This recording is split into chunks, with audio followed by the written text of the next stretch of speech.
ये कहानी है 1938 की। कैरली नाम के एक आदमी की हंगेरियन आर्मी में, और वो उस कंट्री का बेस्ट पिस्टल शूटर था।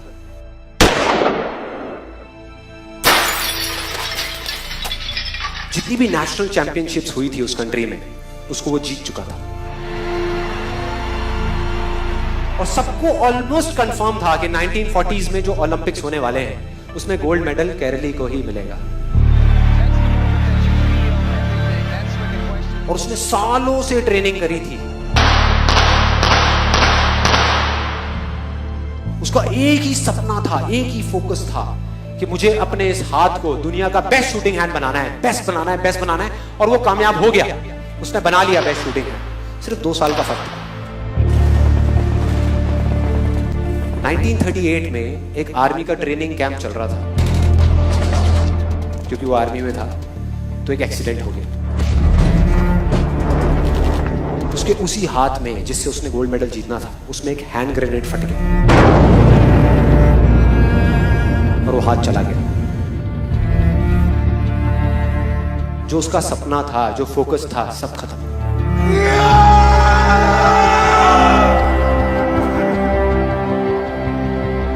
उसके पास 2 रास्ते थे। एक तो ये कि वो बाकी की पूरी जिंदगी रोता रहे और कहीं जा करके छुप जाए,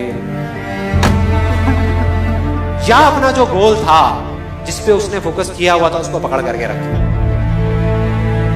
तो उसने फोकस किया उस पे नहीं जो चला गया था, जो उसके पास नहीं था। उसने फोकस किया उस पे जो उसके पास था।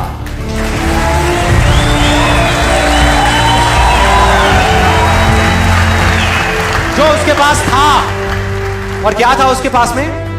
एक लेफ्ट हैंड, एक ऐसा हाथ जिससे वो लिख तक नहीं सकता था।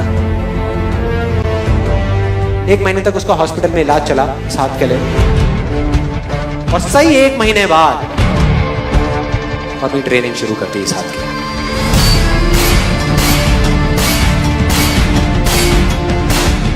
ट्रेनिंग के 1 साल बाद, मतलब कि 1939 में वो वापस आया।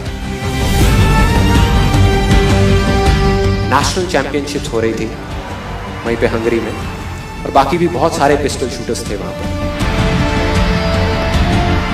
उन्होंने जा करके उसको कांग्रेचुलेट किया।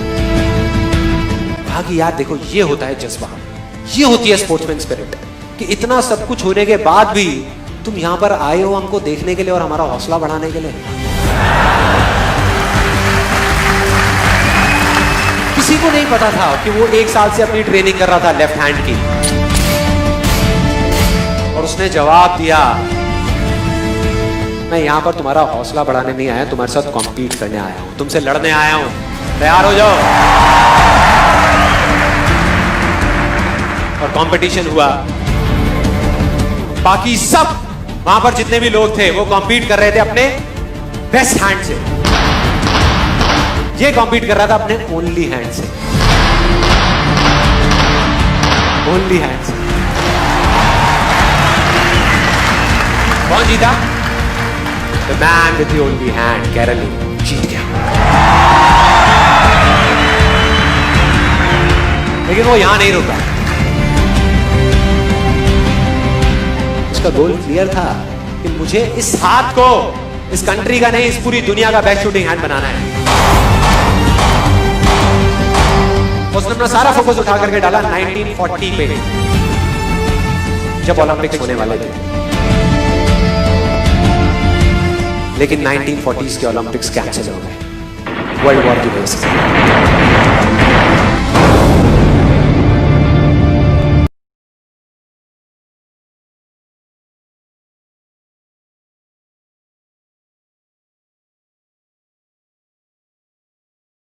1944 में जो ओलंपिक्स होने वाले थे वो भी कैंसिल हो गए वर्ल्ड वॉर की वजह से। फिर से कैंसिल।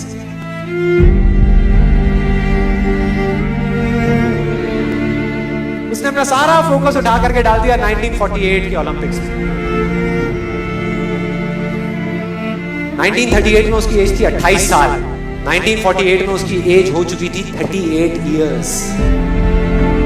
और जो यंगर जो प्लेयर्स आते हैं निकल करके, उनसे कॉम्पीट करना मुश्किल होता चला जाता है।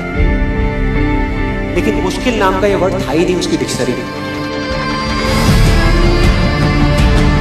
वो गया, पूरे वर्ल्ड के बेस्ट शूटर्स आए हुए थे जो अपने बेस्ट हैंड से कॉम्पीट कर रहे थे, और ये अपने ओनली हैंड से कॉम्पीट कर रहा था। और कौन जीता? The man with the only hand.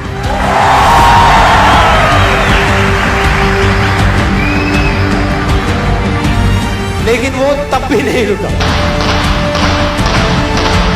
1952 Olympics, दोबारा कॉम्पीट किया उसने, और इस बार गोल्ड मेडल कौन जीता? गैरल ली। 4 साल बाद दोबारा से, और पूरी की पूरी हिस्ट्री को बदल करके रख दिया ओलंपिक्स।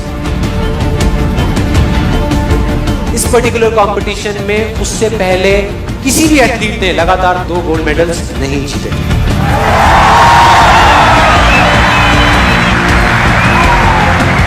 अब किसी भी लूजर के पास चले जाओ, उसके पास लिस्ट होगी बहानों की कि मैं इस वजह से फेल हुआ अपनी लाइफ में, इस वजह से मैं कुछ नहीं कर पाया। बहुत लंबी लिस्ट है। और दूसरी तरफ विनर के पास चले जाओ, उसके पास में 1000 वजह होगी वो ना करने की जो वो करना चाहता है, सिर्फ एक वजह होगी वो करने की जो वो करना चाहता है, और वो कर जाएगा।